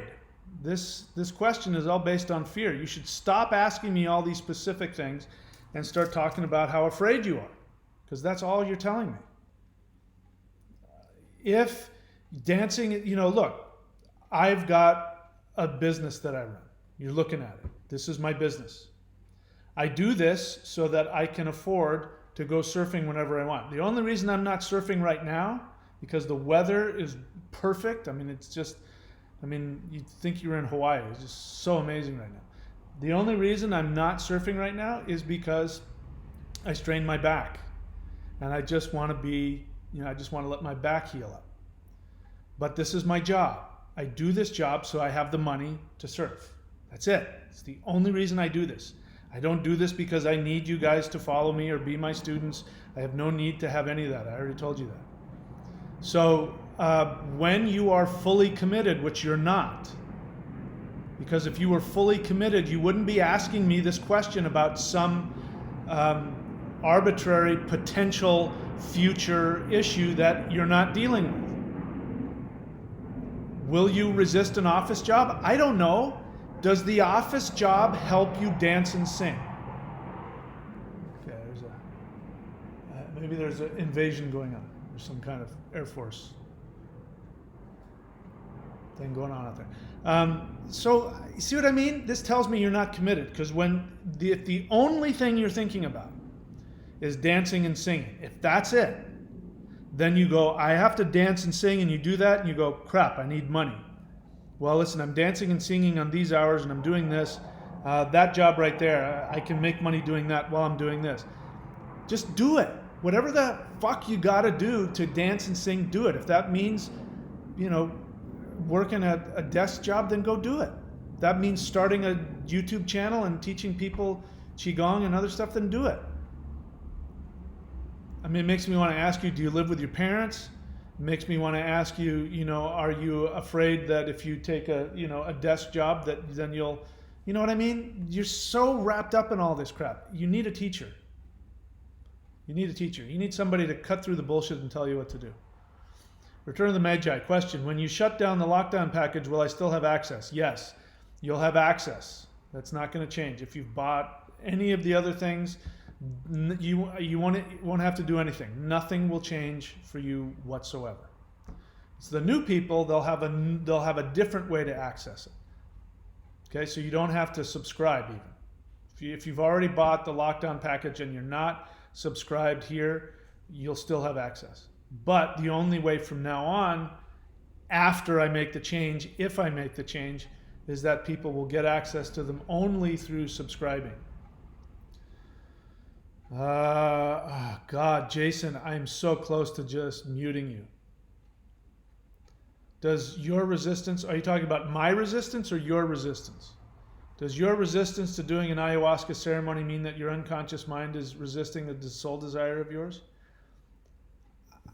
I don't fucking know. again, Jason, you're so full of fear. You're afraid of everything. You're afraid of every step you make. Just make some mistakes, man. Just do it. I wouldn't do ayahuasca ceremony. I don't recommend it. I especially don't recommend it for you.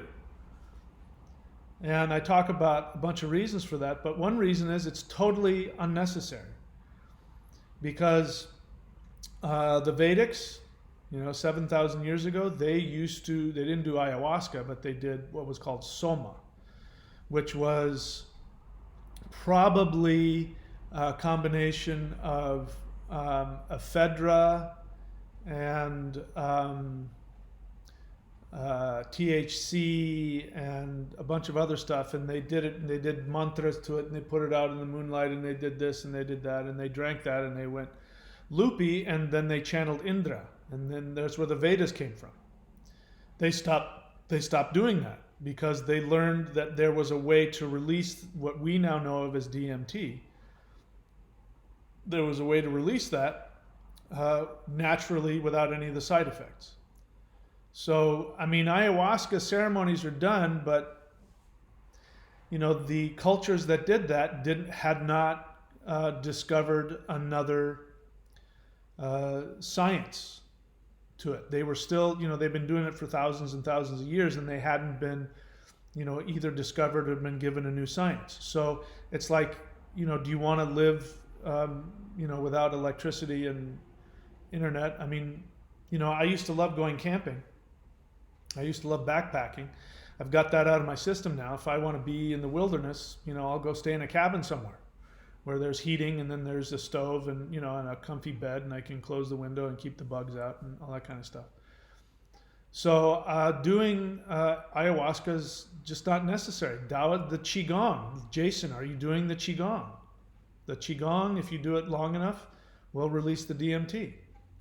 So if you have resistance to doing ayahuasca is not singing or dancing. You obviously think by doing ayahuasca, it's going to magically free you from all of your fears and your blocks.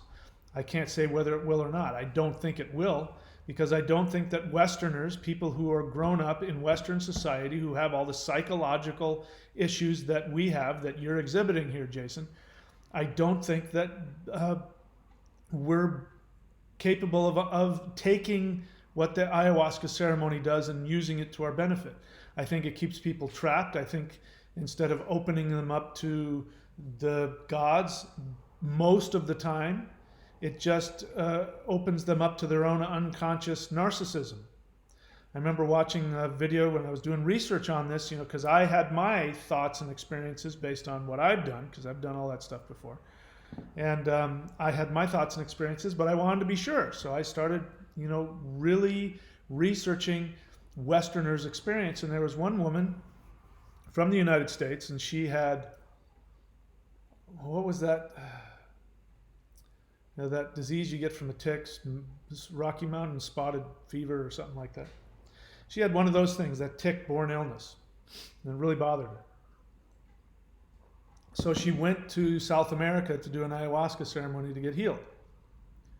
She didn't get healed. She went back, I think, something like 30 times. It was just a lot. And she ended up then becoming this shaman, but she never got over her illness. And it was just so typical. That's not what that's meant for. It's meant to crack you open once, have an experience, and then you look at yourself, you get honest about what you want, and then you go do something differently. Basically, it's there to help people crack themselves open and look at their soul desire. But it only works if you grew up in that culture and you're already psychologically intact. If you're a Westerner who's full of pain and fear and sadness and depression, and you think it's going to be a magic pill, it won't. In fact, it'll make it worse. So I don't recommend you doing that. Princess Chan, my sole desire is to create an entire new way of educating children in a non-competition-like atmosphere where we encourage each other as well as any thoughts. That's your sole desire. Just go do it. My only thoughts are just go do it. Start creating a curriculum, start whatever you have to do, a YouTube channel, just start doing it. And it'll figure itself out. If you know that, way back in the day, 100, 150, 200 years ago, right? 1820. In 1820, in the United States, if you wanted to go to Chicago and you wanted to start a this or whatever it is, and you didn't have a horse and you didn't have money, you put all of your clothes into a blanket and you tied it up on a stick and you walked down the street. You started walking towards Chicago. And along the way, you'd stop and you'd say, "Can I do some odd jobs?" And then you'd get some food and you'd, milk some guy's cow or fix a fence or something. And then maybe he'd give you 10 cents and you'd put it in your pocket and you'd wipe your chin off and you'd walk down the road. You had no idea how you were going to get there. You just started going in that direction. This is what I'm talking about. Just do it. There isn't an iPhone app for your soul desire. If there was, I would create it and I'd be a billionaire. But there isn't. Okay, boop, boop, soul desire. Okay, turn left here and ask the blonde guy to, "Can I please?" There's no app. You just got to go. Just figure out what direction it is and start going, and you'll figure out. There's going to be problems along the way. The guy, maybe he never got to Chicago. Maybe it took him a year to get to Chicago, and along the way, he ended up becoming a boxer because he had to make money. So he learned how to box, and he did, who knows what happened? You have no idea what's going to happen, and you're not supposed to know. Just get up off your ass and go. That's it. Lorena Grekow question, are we responsible for the actions of our ancestors? What is that question about? You need to tell me why you're asking that. Listen, everybody, if you want to ask me a question, you got to reveal something to me about why you're asking it. Do you feel guilty, Lorena? Do you feel guilty for your ancestors, slave owner ancestors? And you want to know, is that what, you need to tell me what's going on, because there's something underneath that question. Me giving you a yes or no answer to your question is meaningless because it's not addressing the fear. Like with Jason. Jason is afraid. He's so afraid he gets stuck in his head and he can never break out. I don't know if he's still living with his parents or something's keeping him trapped, and he keeps asking himself all of these questions because he's got 10 questions about it, which keeps him from taking action. You have something going on with your ancestors, and why would somebody ask that? That's what I want to know. So tell me why you're asking that, and then maybe I'll be able to help you. Storm Oak TV gives me $10. Thank you very much. I appreciate it. Lyme disease. Yeah, that's what she had, Lyme disease. I don't see any more questions here. You guys have any more questions? The 90-day challenge, first thing that you do is there's a morning practice. Again, it's not me talking. It's time to stop talking and get into action. There's a morning practice that, now I've been doing this stuff for a long time. I used to do Kundalini yoga. I used to teach Kundalini yoga. And so I used to bend myself into pretzels and all that. And I can't do that as much anymore. I'm, powerlifting, and I'm older now, and my body just doesn't do that anymore. So I know the most powerful positions and exercises to create what I want. So I want to open up the heart center and get the Kundalini to open up the heart center and connect to my soul desire so that you can become conscious. That's what I do in the morning practice. I do some very simple but very powerful yogic practices to stimulate the Kundalini and open up the heart center so you can know what your soul desire is. And then there's a meditation that I give you, a breath meditation, which will allow you to operate from both sides of your brain and feel all of your emotions and not be in the fight or flight. That my friend Jason, who I'm beating up on, he's constantly stuck in fight or flight. He needs to be able to get himself to where he's not in that space. Well, this is the breathing exercise does that. So then there's a midday practice where I help you take a look at the difference between your zoltar suit, your your conditioned self, which is zoltar suit. And so as you've gone through the day going after what you want, you then take a look at how you are responding, how your unconscious is throwing up the responses. And you look at them. And you start to change how you respond to your internal dialogue. And then in the nighttime practice, I give you Qigong exercises which connect all of this energy from your heart down to your navel, which is your navel uses Qi energy. Your chakras use Kundalini energy, which is about awareness. But your navel center, your unconscious mind, uses Qi energy to create. So I give you Qigong exercises to connect the heart to the navel and empower you to rewrite the program. Which again, my friend Jason, who I'm picking on, he needs to rewrite his program. He needs power to do that. So the one thing he lacks is power right now. So I teach you how to get the power to begin to do that. If you do that every day, and then there's a mantra. If you haven't gotten a mantra from me, then you can just do the mantra. And again, I'm doing the exercises with you. It's not me talking about it. You press play, you follow the narration, and you watch and you do what I'm doing. Just do that every day. You don't have to think about it. Just do it. And you'll, like the person said, the comment that I read, the person starts talking about the changes that are happening within her. So this is what, if I were to talk to myself, what's missing in my teaching is there's not enough action. There's a lot of talk. I give you guys, go do this, go do that. And I just assume you're going to be like me and you're just going to go do it. But sometimes people need to be led by the hand. So I'm going to lead you by the hand. I'm going to give you the best, most powerful combinations of things to help you be in that spot to do exactly what I'm talking about. To discard the old suit, to discard the conditioned false self, and to learn how to get into your authentic, eternal soul self and operate from that. And if you can do that, you will have everything you've ever wanted. You will have some resistance. That's just part of life, though. That's part of the video game. But you'll have everything you want. And eventually you can get to the place where you can think your reality into existence.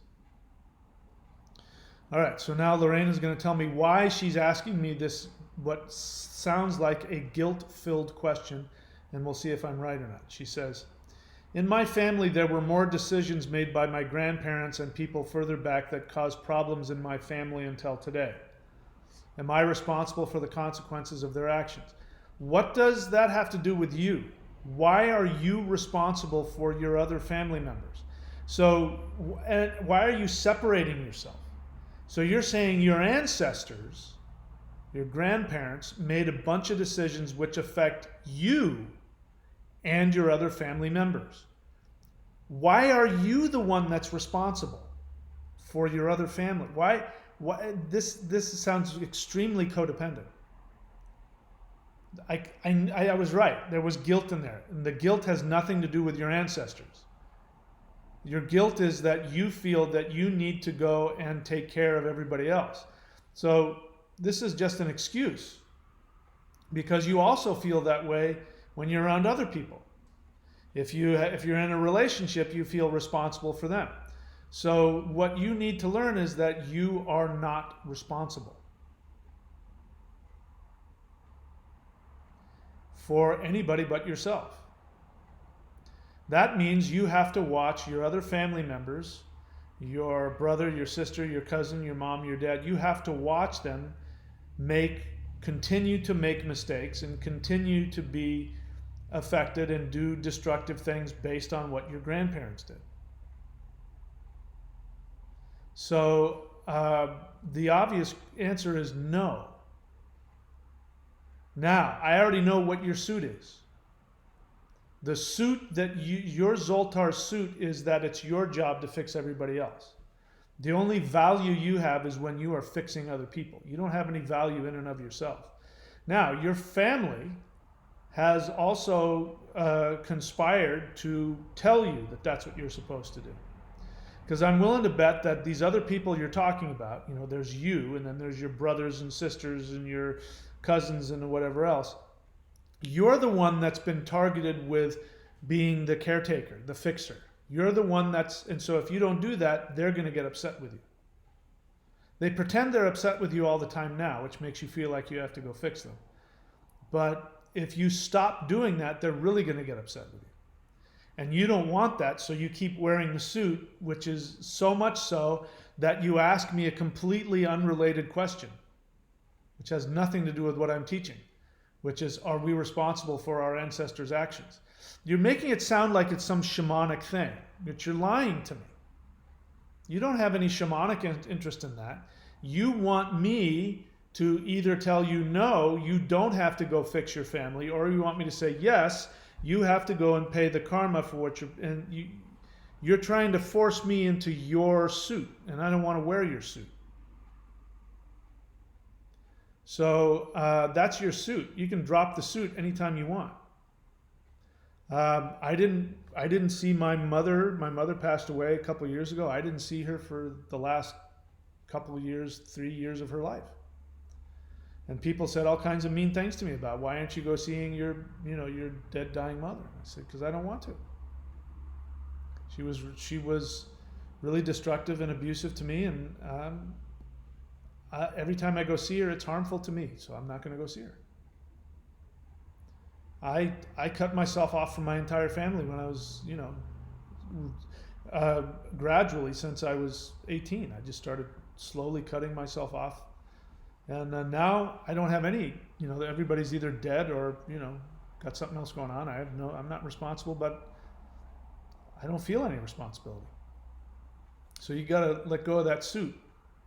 Got to learn to be yourself. Edith the Wave question, what do you think of Vipassana meditation as an adjunct to your 90-day challenge? So Edith, are you new to my channel? I'm assuming you're not doing the 90-day, or are you doing the 90-day? So as I said to the guy earlier, one thing I don't do is I don't talk about other teachers. For two reasons. Number one, I don't talk about other teachers because I might, out of my ignorance, say something negative, and you're asking me to do that. The other reason I don't do it, don't talk about it, is to help you understand that it is distracting to you, and it is disrespectful to me and my ancestors. Now, I don't take any personal affront. I'm not personally offended, but you are being disrespectful. I am teaching a very specific method here. If you're going to go learn sword fighting, you don't go in and say, hey, is fencing, if I bring in my boxing strategy in that, is that going to help? It's disrespectful to that art, but on top of that, it shows your ignorance, and it shows your selfishness, because you want to bring your thing in to something somebody's teaching, and they're teaching you something very specific.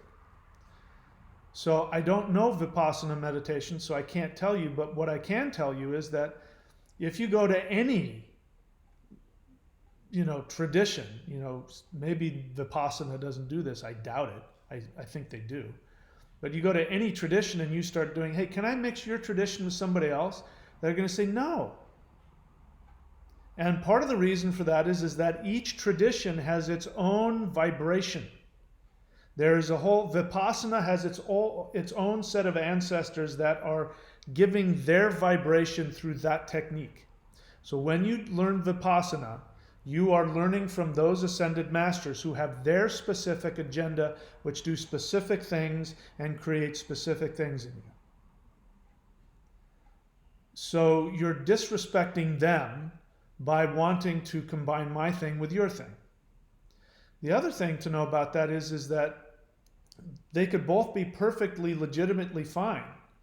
But once you bring them together, because this is vibrating at this level and this is vibrating at this level, and you put it together, it creates a sine wave.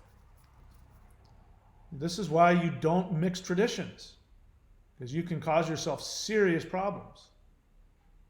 So you're being disrespectful. You could be damaging yourself. You're showing your understandable misunderstanding of how these things work.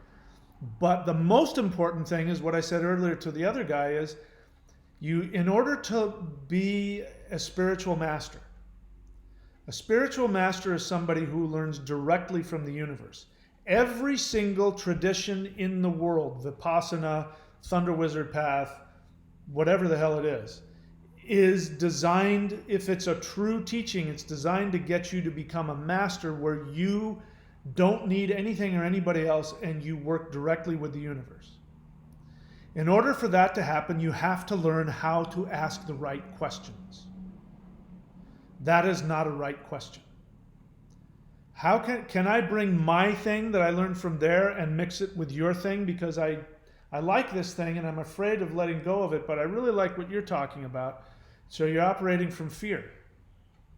And this is why a traditional teacher says, I'm sorry, there's the door. The universe is going to do the same thing. If you come to the universe with a question, wanting to do something that's going to be harmful to you and you're not listening. This is why in India you sit at the guru's feet. This is why in China you say, yes, Sifu, and you don't ask any fucking questions. You sit there and you wait for them to tell you what's going on. Reason why they do that isn't because they're lost in some kind of old whatever. It's because they know that if I want to be good at this, this is how I can best accomplish it. And if you go to the universe and you're conflicted in yourself and you don't understand how to ask questions, how to get the universe to teach you, the universe is just going to cut off the communication. And it depends on the teachers. Like the Taoist teachers, by teachers I mean the celestial masters. If you come in with an attitude that doesn't serve your ultimate teaching, they just disappear. They don't say anything. You can just feel they left the room. Where'd they go? The Norse ancestors are different.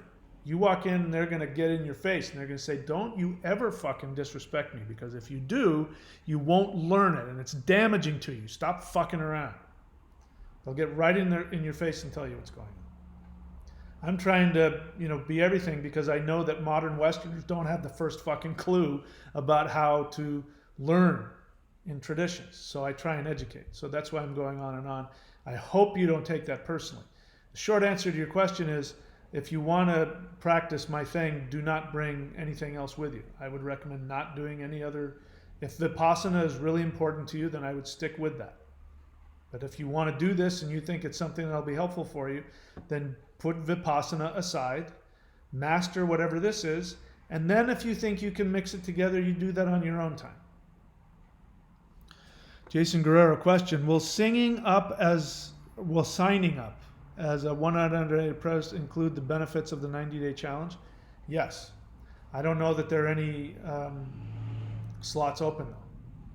But the answer to that question is yes. If you sign up, basically as you go farther up the food chain, you get access to everything beneath you. So if you sign up at the $25 level, you only get what's available for that, which is whatever is completely public, which there are some, and then there's the shamanism course. You go up to the manifestation mastery course, you get that plus the shamanism course. You go up to the 90-day challenge, you get all those beneath it, and then you go up higher and higher, you get everything that's beneath it. That didn't used to be the case. So if you're new to the 90-day challenge and there was a bunch of videos you didn't have access to, I just went in and opened those up. So hopefully I opened up all of them. There might be still a few, but I will eventually get to all of them if there's still some I haven't opened up. So that's a good question. Edith, the wave. Okay, that's not a question. Mika, you said you're sorry. You know what, dude? This isn't anything personal. It's just not helping you. There's something really wrong. I don't know why you keep apologizing. You need help. I'm telling you without any negativity or anger or judgment, you need psychological help. I would strongly recommend that you go see a psychologist or a psychiatrist. Something is really up with you. So I'm this close to blocking you just because I don't want to co-sign what's going on with you, and I don't want to encourage you to keep acting this way. It's not just a little bit off, it's really off. You really need some help. So if you're on my channel because you think I have something to share with you, my suggestion is to go see a psychologist today. All right, I'm going to leave you. I'm not going to do anything about that. All right, I don't see any more questions, so that's it, mein Freunds. Thank you for your time, and thanks to all of you who ask questions and keep asking questions. Yeah, I do get on people's cases, and this is what I do. When I see unconsciousness, I show it to you, and it might be uncomfortable and might hurt your ego, but I'm not doing it for any other reason other than to help you. And in some sense, I could be the best teacher you could have because I have no agenda. I don't care if you love me or hate me. My only desire is to help you, even if that means giving you the bitter medicine that you don't want. And I'm okay if I push you away, if I drive you away. Like I said, I have no need for followers. I don't care if anybody follows me. So, yeah, there you go. I forgot what else I was going to say, but whatever it was really deep and profound. So just stand there for a moment and sigh with wonder. Okay, that's it, guys. Thanks again. I'll see you around.